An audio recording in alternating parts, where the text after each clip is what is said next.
The Atlas Mercuries is an anamorphic lens set. Atlas is a company that's more famous for their Orions and other anamorphic lenses. I was able to rent the 32, 52, and 72 millimeter lens set. So in this video, I want to talk about what I liked, what I don't like, and if you should use them on your next project. For those of you who don't know me, my name is Isaac Leonard. I am a cinematographer and filmmaker here based in Utah, and I talk about why gear matters and how you can use it to improve your creative work. Quick editor's note, whenever I talk about the 32 or 35 millimeter Atlas lens, it's definitely a 36 millimeter, so just keep that in mind. I really enjoyed working with the Atlas Mercuries.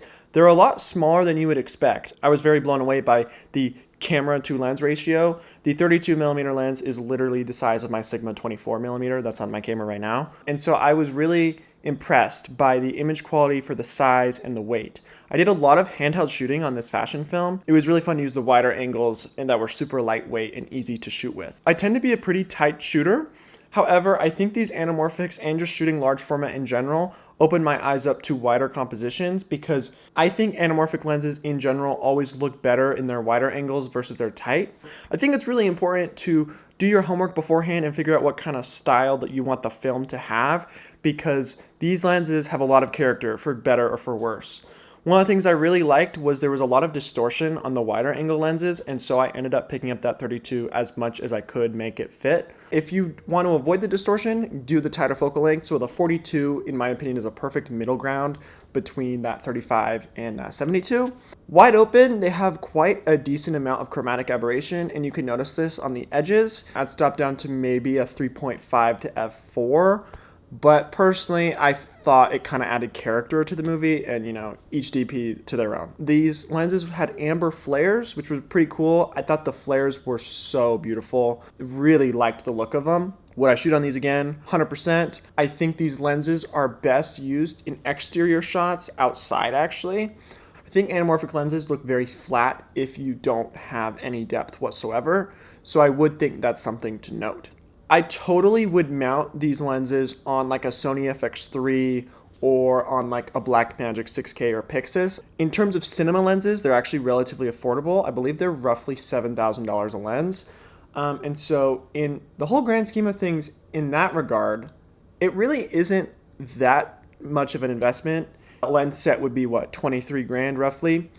And versus, a more expensive set, like maybe a set of Zeiss anamorphics that I have at work, a set of those is about 100 grand, right? Something to note about the Zeiss anamorphics is that they are a super clean and sterile image, and even though they're a 2x anamorphic squeeze, people can barely notice that they're anamorphic. And it's a very clean image. I think the Atlas Mercuries are a really good, dirty image that's intentional, that's powerful, that when people see, it's a very vivid look, which I think I personally am more drawn to than a more clean, sterile, a Zeiss lens. These lenses were really fun to shoot with. If you're looking to shoot high-end anamorphic footage, I love the Mercuries. I think the Mercuries are probably better than some of the cheaper alternatives I've seen on the market so far. Spending the extra cash to rent nicer lenses is far more important than the camera. Once you basically have a $2,000 camera in any category, as long as you have the capability to put PL on your camera, if you're putting Mercuries on an FX3, it's going to look almost as good as if you put it on a Mini LF or if you put it, I think it's really critical for us to understand the big picture, and I think from a DP point of view, to look at your lenses in terms of you're selecting a look and you're selecting what you want, and these Mercuries have a specific distinct look that I am very drawn to. I love the distortion. The chromatic aberration is a little bit too much for me, but you can work with that. And if you stop down, I really like the wider angles. The 72 was just a little bit too tight for me. Most anamorphics tend to have a very far away minimum focusing distance.